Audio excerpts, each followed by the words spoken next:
Hey there, welcome to Doodleable, to the very first quick doodle of the channel. It was an interesting one, kind of difficult, definitely a special topic though, because recently I've been drawing a lot of characters from this game, Dungeons & Dragons, that I play with my friends, and this is one of the characters, and it's been a lot of fun to draw these by hand, because there are awesome pictures from the books that are provided of the characters, but it's more fun to have them all the exact same art style, and it's a fun challenge for me. It gives me awesome content, stuff that's fun to draw. So this specific guy is a deep gnome named Buppido. There's like gnomes that live underground. It's specific to the adventure that I'm going to be running for my friends, but the thing about drawing him that was kind of tough was he had a lot of weird little lines, and his hair was all crazy, so it took me a while to get the start going. It was definitely a challenge to figure out, all right, what do I want the hair to look like? What do I want his body shape to look like? Am I angling him the right way? Because he's not a particularly happy character. So I wanted to have him a little bit like downcast, sort of shadows over him. Definitely not an up facing the light type pose. So I started, and as you can see, I was like sketching, and I really there's a moment here where I was thinking I might even just scrap this and record another video, because it was just not looking the way I wanted it to. But just here you can see I made a new layer. I shifted the base layer, my initial sketch, to this purple color so that I could then go over the lines, be a little bit clearer with them. I thought, all right, if it doesn't look good after the go over, then I might have to just start over again. No big deal. But thankfully, sort of as you'll see, I was actually really happy with how these lines turned out. It cleaned up the look a ton, and this is something that I do a lot when I feel like my initial lines aren't quite what I want them to be. I will do this. I'll go over it again in another layer with the hopes of cleaning them up a little bit, and I think that this worked perfectly here. So the clothing too, he was a character that has these kind of cool, intricate looking robes, and I wanted to make sure that I got something intricate about the robes, but I've never been one to do crazy detail. So I was wondering, how can I make this look fancy and fitting for basically somebody who would live underground. There's a lot of I angled him a little bit differently here because I felt like he was leaning backwards too much, and this actually turned his head in a way that was nice. But anyway, the clothing, it definitely was funny, and you can see me here just playing with putting some geometric shapes down the front panel of his cloak. And then I think, I'd go in here and I make these circles as sort of further decoration. I think I went with that, just stayed with those, because I figured I didn't want to make it too noisy.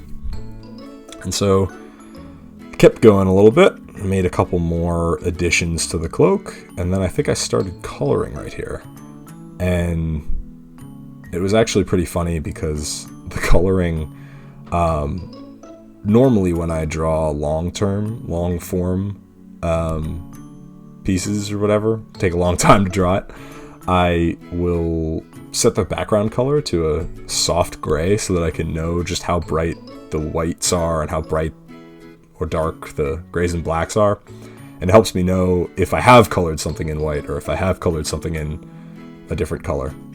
But here for a second I thought I wasn't actually coloring because I wasn't sure I had picked the right color gray. But no, I think that the colors actually worked out super well on this piece, and he definitely kept the vibe that I wanted, this kind of dark ornate almost, but not super fancy, old kind of crotchety look. And yeah, it was just interesting coloring around this beard too, because I do it all by hand. I theoretically could use the fill bucket, but I just haven't loved the results I've gotten with that. It either looks too sharp or it leaves weird little dotted lines on the edges. And so honestly, if somebody has an answer for that, I use the program Krita to color. So if you know of how to fix that issue, please just drop something in the comments. Let me know, because I'll try it out the next video or something. But for now, yes, I do my by hand coloring, and I do like the sort of slightly imperfect looks. It's almost like a with a hand tied bow tie. You know, if you buy your bow tie pre-tied at the store, people know because it's too perfect. But if you tie it yourself, there's just enough imperfections to make it look good and personalized. Yeah, I was so glad I went back in and drew these extra little details in the hair, and then I think I go into the cloak too, because these little lines really added to the texture of the piece in the places that I needed a little texture. And yeah, the little eyebrow lines helped it too.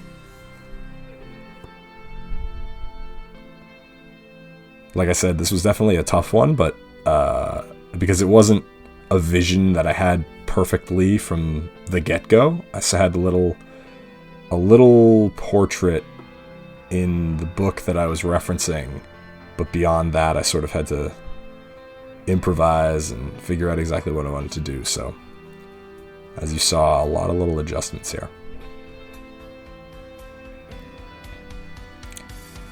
I was really happy with the shading, though. I'm about to start doing that here. I tried to use a lot of shadow because he was like I had said, he's not a happy character. So I wanted to make sure that the colors kind of conveyed that too. So I tried to be really, really heavy-handed with how dark I was making these sections of his cloak. And I also have sort of recently begun to appreciate the heavier shading just in general, because I think it looks pretty cool on these characters. I think that having a little bit more intense of a look makes it more fun, more impactful, especially when you're just sort of seeing it in a little token, which I sometimes use for these Dungeons & Dragons characters. I'll take the end product and put it in a little icon to use on the maps that we play with.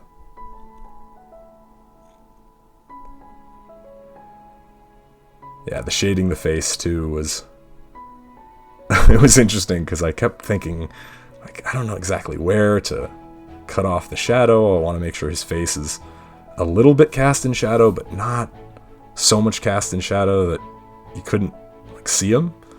And again, I think I really nailed the exact amount. I was very happy with it.